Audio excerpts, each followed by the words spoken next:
Amén, bendiciones, espero, ¿cómo están? Espero hayan tenido un excelente fin de semana, que se hayan gozado ayer en sus servicios, los que pudieron ir al servicio, y que hayan descansado, y que empiecen la semana con toda la energía y bendecidos en el nombre del Señor Jesús. Hoy día seguimos con nuestra lectura, seguimos en Primera de Samuel. Ya casi vamos a terminar con Primera de Samuel y entramos a la era del reinado de David. Estamos muy emocionados porque vamos a entrar a un nuevo escenario donde David ya deja de correr de Saúl y se convierte en rey. Pero antes de eso suceden algunas cositas para poder posicionarlo a David para ser rey de la forma más adecuada, tal vez, aunque no fue fácil su posición de David para ser rey. De ninguna forma fue algo tranquilo, algo fácil. La posición de David como rey fue muy, muy violenta, no de parte de David, sino de parte de los filisteos hacia Saúl. Dios hizo lo mejor que pudo en el sentido de que esas transiciones nunca son fáciles. Hay transiciones de poder que nunca son fáciles. Lamentablemente esto se ve en las naciones, se ve también en los trabajos, definitivamente se ve en las historias bíblicas que la transición de poder de Saúl a David no fue sencilla. Pero ahora, en estos capítulos que vamos a leer, Dios posiciona a David en la mejor forma posible para esa transición, donde su carácter moral no sea cuestionado, donde él no cometa un pecado y sin embargo a la misma vez puede haber una transición limpia de parte de Dios para posicionar a David. Es muy difícil que haya una transición limpia de carácter en transiciones de poder como los reinados. Muy difícil, Dios lo hizo con David, porque hay que ver que a pesar de que la Biblia es un libro que muchos consideran únicamente religioso, es también un libro histórico. Y al ser un libro histórico, narra la historia de cómo Dios maneja los reinos, maneja las épocas, maneja las sazones. Él pone y quita reyes. Él literalmente dice la Biblia que él pone y quita reyes. Al poner y quitar reyes, él puso a David y lo hace de una forma, de la mejor forma posible, donde el testimonio de David no sea lastimado. Y vamos en el capítulo 29, dice así: los filisteos se juntaron todas sus fuerzas en Afec, e Israel acampó junto a la fuente que está en Jezreel. Y cuando los príncipes de los filisteos pasaban revista a sus compañeros, a sus compañías de cientos y de miles, David y sus hombres iban en la retaguardia con Aquís. Y dijeron los príncipes de los filisteos: ¿qué hace aquí estos hebreos? Y Aquís respondió a los príncipes de los filisteos: ¿no es este David, el siervo de Saúl, rey de Israel, que ha estado conmigo por días y años, y no he hallado falta en él desde el día en que se pasó hasta hoy? Entonces los príncipes de los filisteos se enojaron contra él, y le dijeron: despide a este hombre, para que se vuelva al lugar que tú le señalaste, y no venga con nosotros a la batalla, no sea que en la batalla se nos vuelva enemigo, porque ¿con qué cosa volverían mejor a la gracia de su Señor que con las cabezas de estos hombres? ¿No es este David de quien cantaban en las danzas diciendo: Saúl hirió a sus miles y David a sus 10,000? Y Aquís llamó a David y le dijo: vive el Señor, que tú has sido recto, y y que me ha parecido bien tu salida y tu entrada en el campamento conmigo, y que ninguna cosa mala he hallado en ti desde el día que viniste a mí hasta hoy. Mas a los ojos de los príncipes no agradas, Vuélvete pues y veré en paz, y vete en paz, para no desagradar a los príncipes de los filisteos. Y David respondió a Aquís: ¿Qué he hecho? ¿Qué has hallado en tu siervo desde el día que estoy contigo hasta hoy, para que yo vaya y pelee contra los enemigos de mi señor el rey? Y Aquís respondió a David y dijo: Yo sé que tú eres bueno ante mis ojos, como un ángel de Dios, pero los príncipes de los filisteos me han dicho: No venga con nosotros a la batalla. Levanta, levántate pues de mañana, tú y tus siervos de tu señor que han venido contigo, ah, y levantándoos al amanecer, marchad. Y se levantó David de mañana, él y sus hombres, para irse y volver a la tierra de los filisteos, y los filisteos fueron a Jezreel. En otras palabras, para resumir lo que estaba pasando, David supuestamente iba a traicionar a Israel y se iba a unir a los filisteos para atacar a Israel. Cuando los otros príncipes de los filisteos lo ven a David entre la retaguardia, dicen: muy sospechoso que David haya cambiado de bando tan fácilmente. Así que le piden a Aquís, que era el compadre de David, le dicen: ¿sabes qué? Mejor mándalo a que descanse David, mándalo a la banca, porque no creemos que vaya a mantenerse fiel a nosotros durante la batalla. Y tuvieron razón, porque realmente David no iba a matar a los israelitas para agradar a los filisteos. Entonces David se regresa a Ziklag, donde era la ciudad que el rey Aquís le había otorgado. Y miren lo que sucede cuando regresa, una tragedia.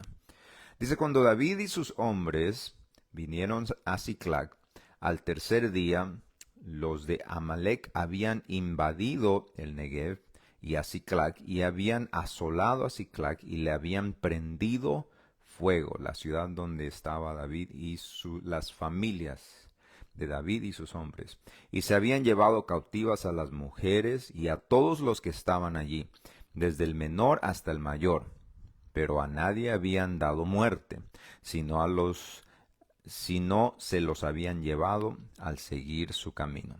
Vino pues David con los suyos a la ciudad, y he aquí que estaban quemada la ciudad, y sus mujeres y sus hijos e hijas habían sido llevadas cautivos.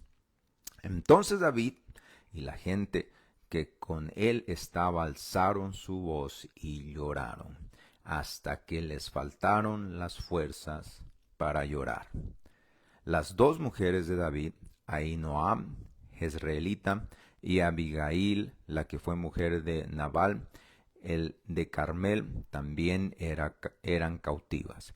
Y David se angustió mucho porque el pueblo hablaba de apedrearlo, pues todo el pueblo estaba en amargura de alma, cada uno por sus hijos y por sus hijas, mas David se fortaleció en Dios. El mismo pueblo que estaba a punto de ir a la guerra por David, ahora estaba a punto de apedrearlo, porque por obvias razones. Ellos pensaban que por culpa de David, ahora sus hijos e hijas estaban cautivos. Y es obvio que los israelitas, estos soldados israelitas, bueno, no eran soldados, eran hombres israelitas, estos hombres israelitas pensaban de que esto era un castigo de parte de Dios, porque supuestamente David iba a traicionar a Israel. Y dijo David al sacerdote Abiatar: aquí es donde entra la bendición que tiene David de tener una buena relación con el sacerdote que había huido de Saúl. Dijo el sacerdote Abiatar de Ahimelech: yo te ruego que me acerques el efod. ¿Se acuerdan el efod? El efod era la vestimenta del sumo sacerdote, el cual tenía muchos adornos que representaban algo en el sacerdote y la vida del sacerdote y en Dios. Y tenía mucho diseño específico que Dios le había dado a Moisés para que el sacerdote tenga en su vestimenta. Ese era el efod. Entonces David le dice al sacerdote que estaba con él, que se había traído el efod del templo cuando huyó, del tabernáculo, perdón, cuando salió huyendo del ataque mortal de Saúl. Ahora ahí estaba el efod, esta vestimenta sagrada con simbolismos que la utilizaban para momentos sagrados y especiales. Manda pedir David el efod, y Abiatar acercó el efod a David, y David consultó al Señor, diciendo: ¿perseguiré a estos merodeadores? ¿Los podré alcanzar? Y él dijo: síguelos, porque ciertamente los alcanzarás, y de cierto librarás a los cautivos. Entonces David consulta a Dios a través del efod. ¿Cómo es que consulta a Dios a través del efod?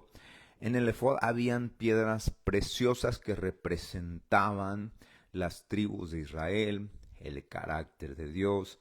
Habían muchos adornos que representaban el carácter de Dios, la vida del sacerdote. Pero específicamente del traje sacaban dos piedritas preciosas, y estas dos piedritas preciosas, y esto es información que se ha pasado de generación en generación. Creo que no hay Biblia específicamente que relata cómo se utilizaba el efod para recibir un mensaje de parte de Dios.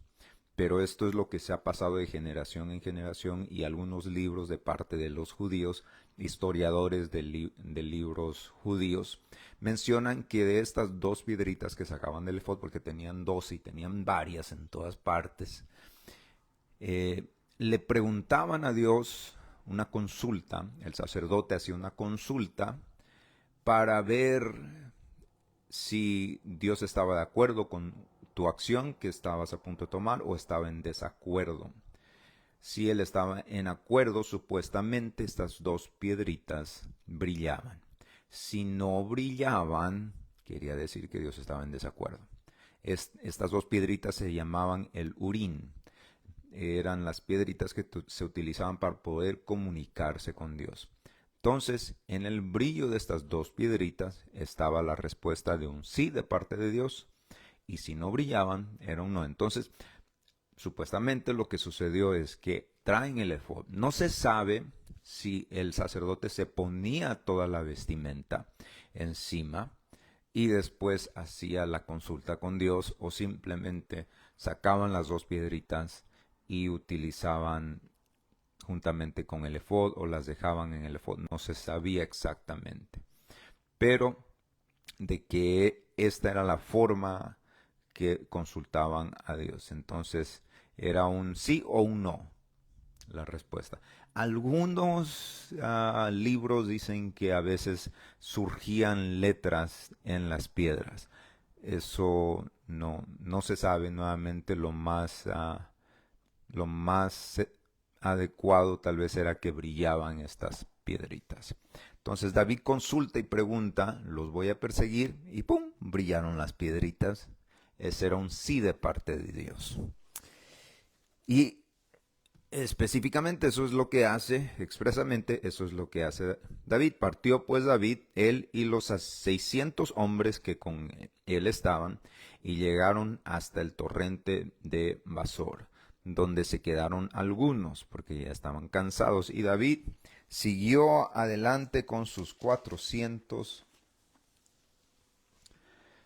hombres, porque se quedaron atrás 200 que estaban cansados, no pudieron pasar al torrente de Besot. Y hallaron en el campo a un hombre, y esta parte me gusta mucho, es muy interesante. Hallaron en el campo un hombre egipcio, el cual trajeron a David, y le dieron pan y comió, y dieron a beber agua. Número uno, ¿qué tiene que ver este hombre con David? Este hombre egipcio estaba ahí en la carretera, con hambre y con sed. ¿Qué tiene que ver? ¿Qué tiene que ver? ¿Saben qué tiene que ver? La misericordia tiene que ver. La misericordia de ayudar a un hombre que se estaba muriendo de hambre y se estaba muriendo de sed. La misericordia. Pero curiosamente, este hombre que se estaba muriendo de hambre y de sed, al cual David y sus hombres deciden ayudar y no dejarlo morir, le cambia la vida a David. Chequense esto. Dice: Le dieron también un pan, un pedazo de masa de higos secos y 2 racimos de pasas. Y luego que comió, volvió en él su espíritu, porque no había comido.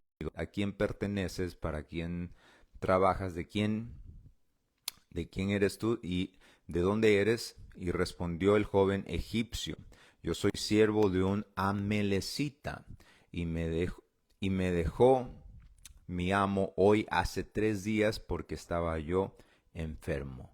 O sea, lo dejó morir literalmente. Pues hicimos una incursión a la parte del Negev, que es de los cereteos y de Judá, y al Negev de Caleb, y pusimos fuego a Siclag. Y, y pusimos fuego a Siclag. Y ahora vemos, qué interesante, ¿verdad? ¿Cuál fue la ciudad en la que incendiaron? Dice que era Siclag. Y curiosamente, Siclag era donde estaba la esposa de David y las familias de los hombres de David. Y le dijo David: ¿me llevarás tú a esa tropa? Y le dijo el egipcio: júrame por Dios que no me matarás ni me entregarás en mano de mi amo, y yo te llevaré a esa gente. Hicieron trato.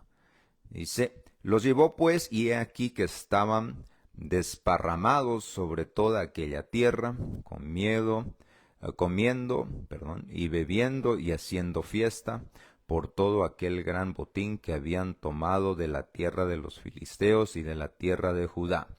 Y los hirió David desde aquella mañana hasta la tarde del día siguiente, y no escapó de ellos ninguno, sino 400 jóvenes que montaron sobre los camellos y huyeron.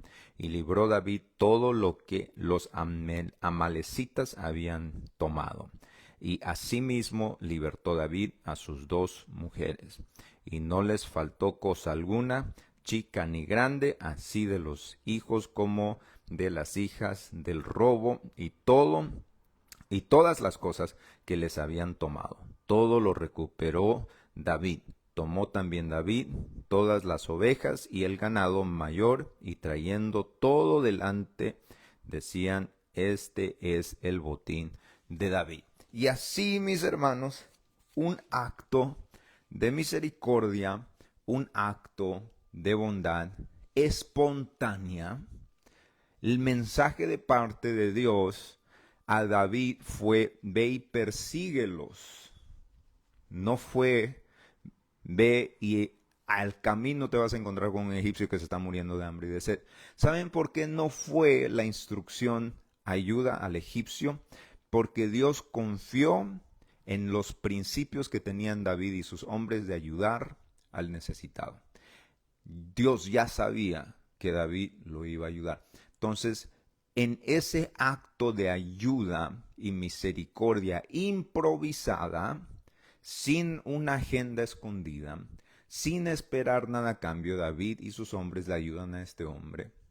Y sin saber, sin querer queriendo, como decía el filósofo, sin querer queriendo, al dar ese acto de ayuda improvisada, destapan la clave para saber dónde estaba la tropa que se habían robado a las mujeres, a los hijos y a las hijas, y el botín que tenían en Siclag.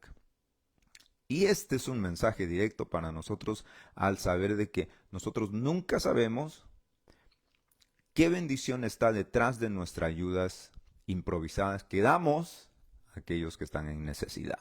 Nunca sabes. Como dijo el apóstol, a que ayudemos a todos, especialmente a los de la fe, porque nunca sabemos si a los que estamos ayudando es algún ángel. Pero si no fuera ángel, igual ayudemos. Puede ser un egipcio esclavo como este hombre, alguien que necesita de nuestra ayuda. Pero detrás de esa ayuda siempre hay algo. Porque dijo Jesús de que ni un vaso de agua que demos queda sin recompensa, aquí, en la tierra y en el cielo. Así que el día de hoy te invito a que cuando salgas por ahí y sepas de alguien que necesita una pequeña ayuda, siéntete libre de darla. ¿Por qué? Porque tu Dios te está viendo y tu Dios es compensador y fiel. Amén.